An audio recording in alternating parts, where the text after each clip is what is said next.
आणि थेट आपण आता मुंबई पोलीस आयुक्तालयातली दृश्य बघणार आहोत। उपमुख्यमंत्री फडणवीस तिथे बोलतात।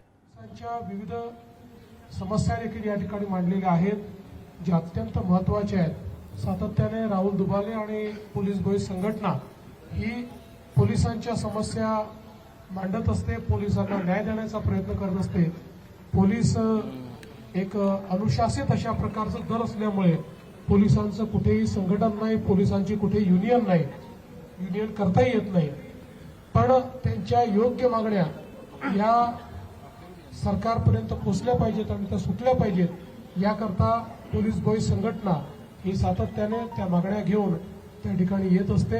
आणि म्हणून मी राहुलला आश्वासित करू इच्छितो की पोलिसांच्या मागण्या असतील, पोलीस पत्नींच्या मागण्या असतील, घरांच्या असतील, आरोग्याच्या असतील, शिक्षणाच्या असतील, पोलिसांच्या मुलांच्या त्या ठिकाणी एम्प्लॉयमेंटच्या मागण्या असतील, अशा या सगळ्या मागण्या निश्चितपणे मागच्याही काळात आपण लक्ष घालून त्या पूर्ण करण्याचा प्रयत्न केला आहे। आणि भविष्यातही आम्ही आमच्या पोलिसांच्या पाठीशी अतिशय भक्कमपणे उभे राहू। कारण आज महाराष्ट्र हा या ठिकाणी संपन्न होतोय, कारण महाराष्ट्रात कायदा आणि सुव्यवस्था आहे। कायदा आणि सुव्यवस्था असते तिथेच संपन्नता येते, आणि ही कायदा आणि सुव्यवस्था आमचे पोलीस राखतात। आणि म्हणूनच आपल्याला सगळ्यांना विकासाकडे, संपन्नतेकडे जाता येतं। अशा पोलिसांच्या पाठीशी भक्कमपणे उभं राहणं ही आपली देखील मला असं वाटतं एक अत्यंत महत्त्वाची अशा प्रकारची आवश्यकता आहे। त्या दृष्टीनं आपण सगळे पोलिसांच्या पाठीशी उभं राहूया। पुन्हा एकदा आमच्या शहीदांना आज मी सलाम करतो, त्यांच्या चरणी नतमस्तक होतो।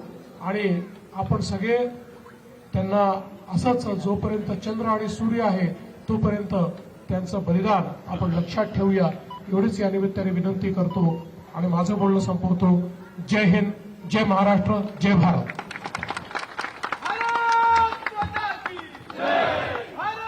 धन्यवाद साहेब। या ठिकाणी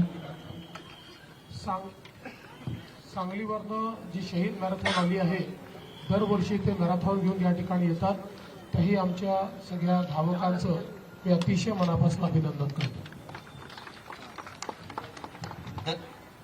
धन्यवाद सर, आपण अमूल्य वेळ दिला। सर माफ करा, एक राहिलं सर, हा दिवस जर शहीद दिवस म्हणून जर घोषित करता आला आणि प्रत्येक महाविद्यालय, कॉलेज आणि शासकीय कार्यालयामध्ये जर त्या शहीदांची जर प्रतिमा ठेवून त्याचं करता आलं तर आपण तेवढी विनंती आहे। Thank you sir. राष्ट्रगीत समित कदम साहेब साहेबांचं त्यांचं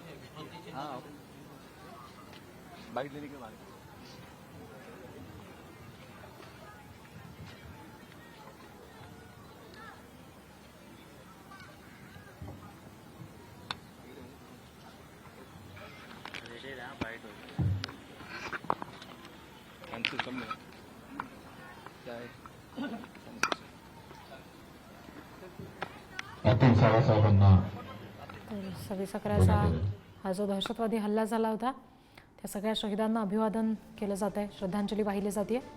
सध्याची ही दृश्य आपण बघतोय गेटवे ऑफ इंडिया परिसरातली, जिथे उपमुख्यमंत्री गृहमंत्री देवेंद्र फडणवीस बोलत होते। त्यांनी सुद्धा या सगळ्या शहीदांना मानवंदना दिली।